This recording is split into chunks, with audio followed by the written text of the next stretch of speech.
Welcome back. Today was my first day back in schools in a few days. I had a couple days off last week, which was nice to be home in New Brunswick, spending time with family. And then yesterday I drove 7.5 hours to the very southern tip of Nova Scotia in Yarmouth. And I was at a school grade 6 to 8. I did 3 presentations. So it was 3 presentations, grades 6, 7, and 8. So I did an hour for each of them, about 175 kids per group. And that was pretty intense.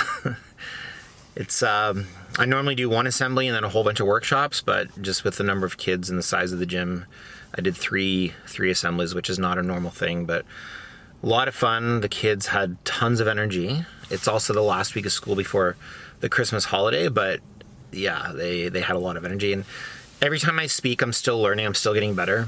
I've been doing this for over 10 years and I'm still learning and getting better at it. And a big thing today was just, how do I engage them? Do I engage them by directly asking them questions? Do I engage them by having them think about what I'm talking about? And I'm trying to find a good mix of that, because if I'm constantly asking questions, which is unstructured, and not asking for specific kids to answer the question, then they just start shouting out answers, which is not super ideal, because then you just have a bunch of kids shouting random answers all the time. And so I'm really trying to learn how to be better with engaging them, where I'm having them think about it, so they're all coming up with an answer maybe in their head and they're not shouting it out. But it was super fun. And so because I had 3 assemblies, I decided to do a different trick shot for each group. So for the grade 6s, I did a hammer throw. The grade 7s, I did a backhand skip shot. And then the grade 8s, I did an overhand wrist flip. And the skip shot took more attempts than the others, but I'd say the overhand wrist flip was the hardest, because the skip shot, I almost made it in the first couple attempts, and then I was pretty close the whole time. With the overhand wrist flip, I just wasn't getting the angle, I just wasn't getting the height or the power dialed in, and then I made it. So it was pretty cool, and it's cool to hear them getting hyped up. The more I miss it, the more excited they get, the more they want me to make it. They're cheering me on, they're encouraging me.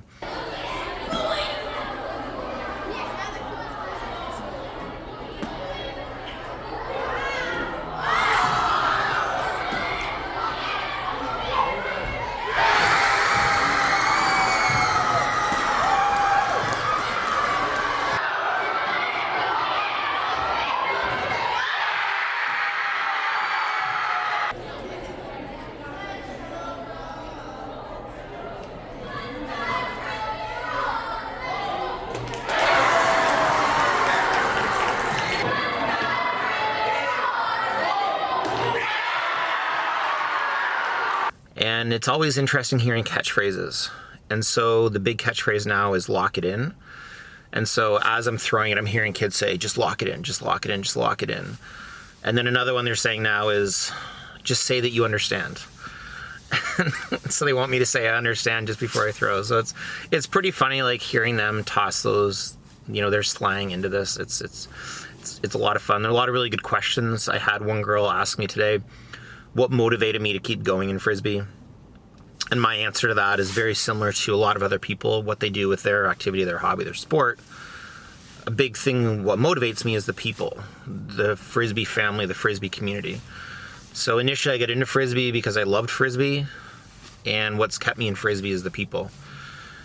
You could choose to do a lot of different things in this life, and ultimately it's the people you spend time with, because you're going to spend a lot of time doing something maybe by yourself for practice, but to actually travel to these events, especially if you're doing dog disc competitions, you're doing a lot of hours on the road and you're spending a lot of time sitting around at competitions. So you better hope that you like the people at these competitions. They're going to be people you spend a lot of time with, and I really enjoy that. I'm in Halifax the next 4 days. Here the rest of the week. I have 4 schools to finish out the year. And I got to visit with my Aunt Tina, which is really nice. So I haven't seen her in a while. And it's always nice to make the trip, to figure out where the road trip is going to take me and who I can spend time with, who I can see. And I really try to book in places that will bring me by the people that I care about. And I talked earlier, had posted an image about, this is not all about the destination, it's about the journey. And so who you're spending time with, what you're doing on the trip, it's really what this is all about. So yeah, 4 more schools this week to finish out the year, and you'll be seeing more updates from those schools this week.